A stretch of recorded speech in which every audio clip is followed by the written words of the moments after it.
Hello friends, welcome to our channel. আজকের ভিডিওতে আমরা টেড হিউজের বিখ্যাত কবিতা হক রুস্টিং নিয়ে আলোচনা করব। তবে প্রথমে আমরা একটু কবি সম্বন্ধে জেনে নিই। টেড হিউজ ছিলেন একজন ব্রিটিশ কবি। তিনি জন্মগ্রহণ করেছিলেন 1930 সালে এবং 1998 সালে তিনি মারা যান। 1984 থেকে 1998 পর্যন্ত তিনি ইংল্যান্ডের রাজকবি ছিলেন।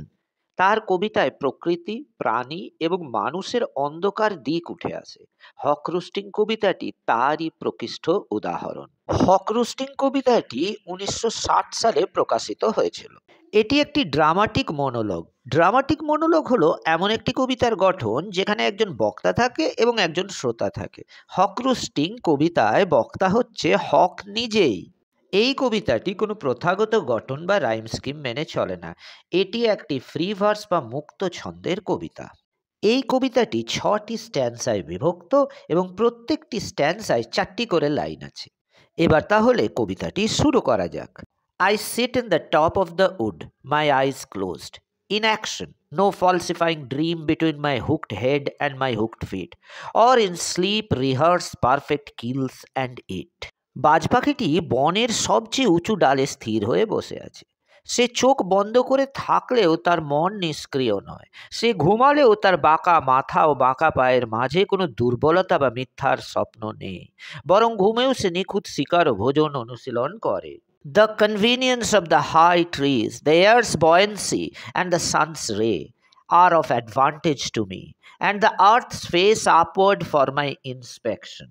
বাজ পাখিটির মতে উঁচু গাছগুলোর অস্তিত্বই যেন তার সুবিধার জন্য। বাতাসে বেঁচে থাকার ক্ষমতা এবং সূর্যের আলো সবই তার অনুকূল। পৃথিবী যেন তার পরিদর্শনের জন্য উপর দিকে মুখ করে আছে। এই স্তবকে তার অহংকার প্রকাশ পায়। সে নিজেকে প্রকৃতির কেন্দ্র মনে করে। My feet are locked upon the rough bark. It took the whole of creation to produce my foot. Each feather, now I hold creation in my foot. বাজ পাখি তার ধারালো নখ দিয়ে শক্তভাবে গাছের ছাল আঁকড়ে আছে। সে বিশ্বাস করে তার এই শক্তি ও নিখুঁত রূপ, তার পা, তার প্রতিটি পালক তৈরি করতে সমগ্র সৃষ্টির প্রয়োজন হয়েছে। আর এখন সেই সৃষ্টির সমস্ত ক্ষমতা তার পায়ের মুঠোয় ধরে রেখেছে। Or fly up and revolve it all slowly. I kill where I please because it is all mine. There is no sophistry in my body. My manners are tearing off heads. বাজ পাখিটি বলে সে উড়ে উঠে সব কিছু ধীরে ধীরে দেখতে পারে। সে যেখানে খুশি শিকার করে, কারণ সব কিছুর উপর তার একচ্ছত্র অধিকার। তার শরীরে কোনো সফেস্ট্রি বা যুক্তিতর্ক নেই।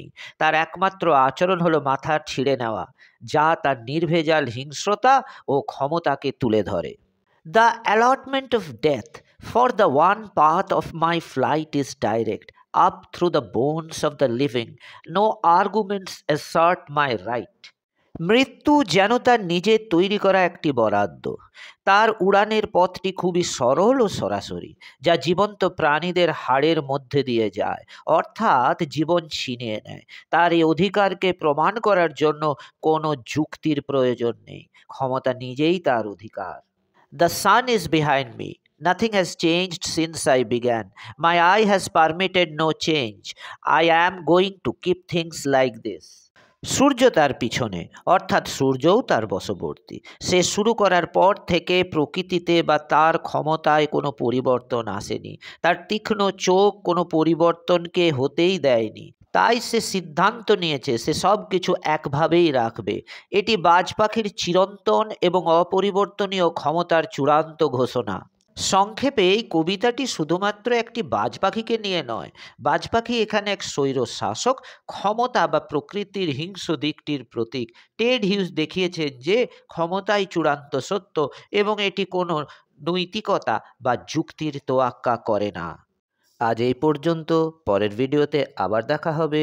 ভিডিওটি ভালো লাগলে লাইক, শেয়ার ও সাবস্ক্রাইব করতে ভুলো না।